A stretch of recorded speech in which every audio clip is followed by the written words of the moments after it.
Proximus 5 will be adding to the holiday music cornucopia this coming weekend as they dive into the deep and distant past for a concert that speaks to Winnipeg's holiday present. Ancestral Carols is a self-described celebration of light and lineage that will see the a cappella quintet take to the stage at All Saints Anglican Church on Friday and Saturday. Ahead of that, Proximus 5 members Paul Bruch-Wiens and Scott Reimer join us in the Classic 107 studios to tell us more about the concert in just a second. But first, they've got a special holiday offering for us in Welsh. Ar fore dydd Nadolig, esgorodd y forwynig, ar geiddwad bendigedig,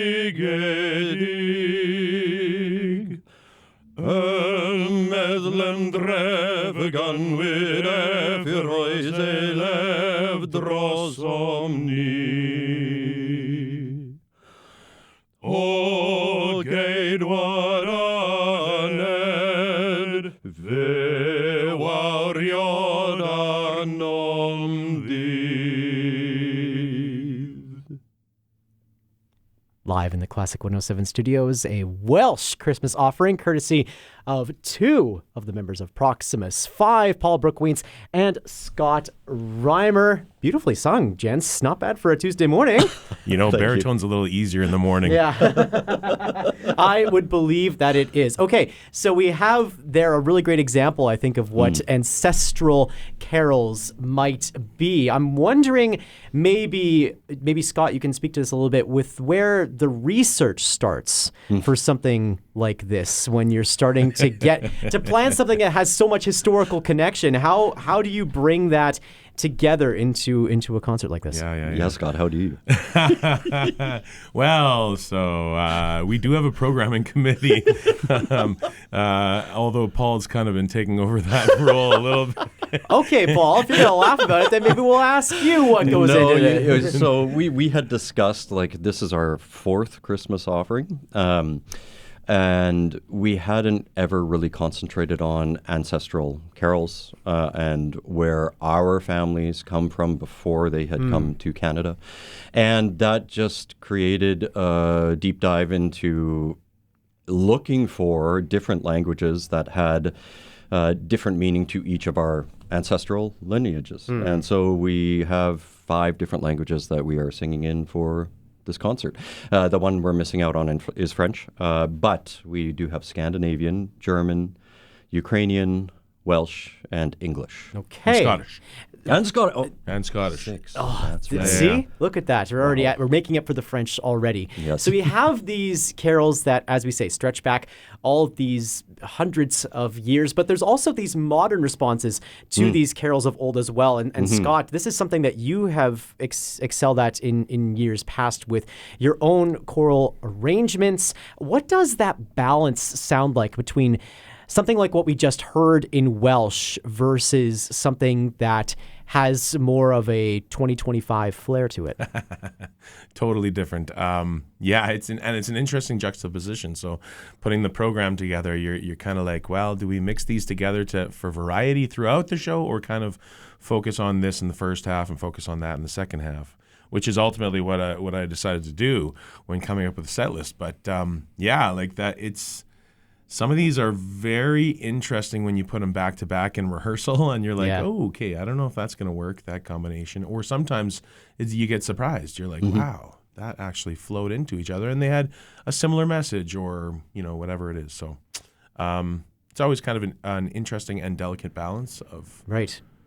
So that balance is a really interesting thing to think about here too, because I would imagine while you're balancing the modern with the ancestral, that there is maybe some added element of weight or responsibility that comes with something like that as well, because of the ways in which, because it's connected to lineage, that this then gets connected to the audience members as well. Maybe you can talk a little bit about that connection and maybe the added responsibility that comes with the Christmas concert, an ancestral carol collection. I could chip in and then Scott can add. So what we just sang is from the 15th century, and it's in Dorian mode, which is very ancestral. I think it's probably the oldest piece we have on the program. It's hard to tell. And then, of course, many of these pieces are removed from their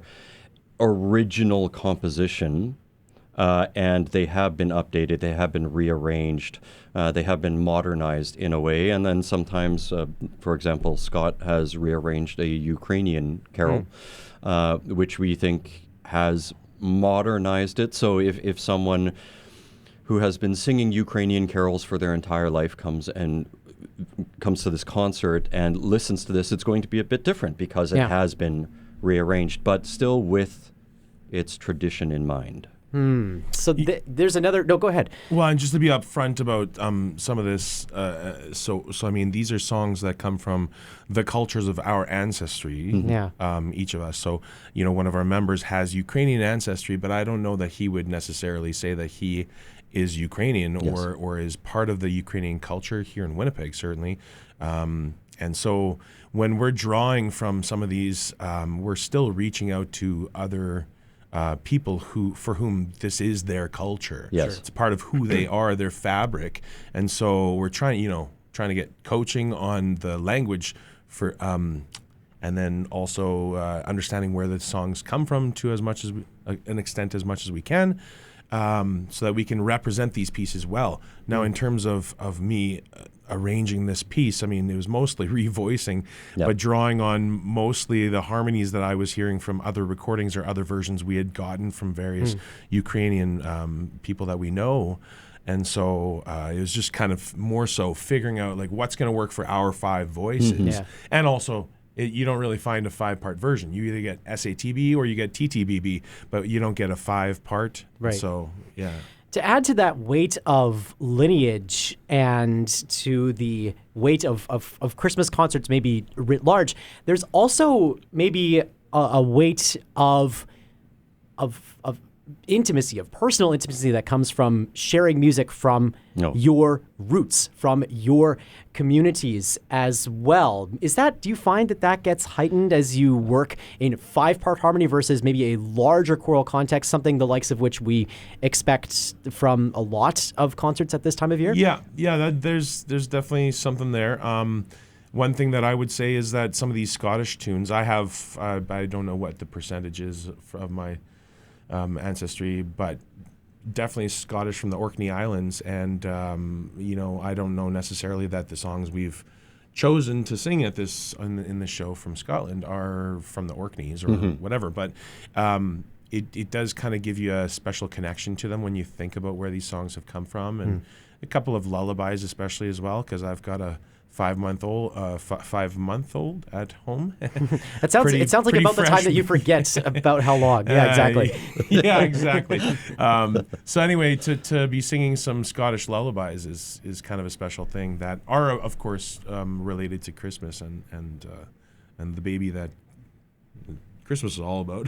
Yeah, absolutely. So we've been asking a lot of questions with a lot of weight to them, gentlemen, about this concert. Ancestral Carols makes it sound like we're diving deep into the darkest realms of the Vatican or somewhere else to try and find, or into these different places in the world that represent your lineage. But there's a lighthearted element to this as well. Absolutely. We've got like an interesting smattering of pieces that you never will have heard before: Welsh, Scottish, some Scandinavian and Ukrainian. Perhaps if you don't know those cultures, like you wouldn't have heard those songs. But kind of interspersed throughout, we also have some pieces that are very well known, like O Tannenbaum, and we've got Silent Night in there, and then a couple other pieces from groups like King Singers or Pentatonics or whatever. So it's a nice variety, and the first half will certainly kind of focus on some of those ancestral pieces, but there's a nice mix of stuff throughout. So.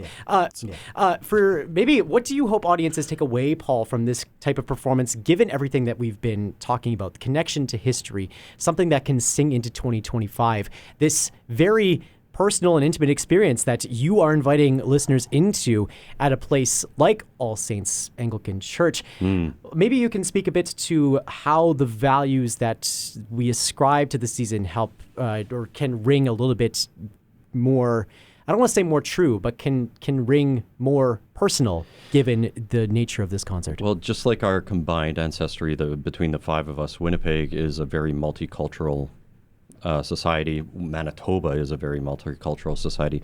And so when you invite people to come to a concert like this, you want to make sure that they're taking something away from it. Yeah. And if you're able to offer them something that makes them feel like, oh, that's my tradition, that means something different to me than perhaps the other Proximus offerings, because the other Proximus offerings have not been based around ancestry, and this one is. That should be a good link and a good reason for the Winnipeg and Manitoba community to come and be a part of the concert with us.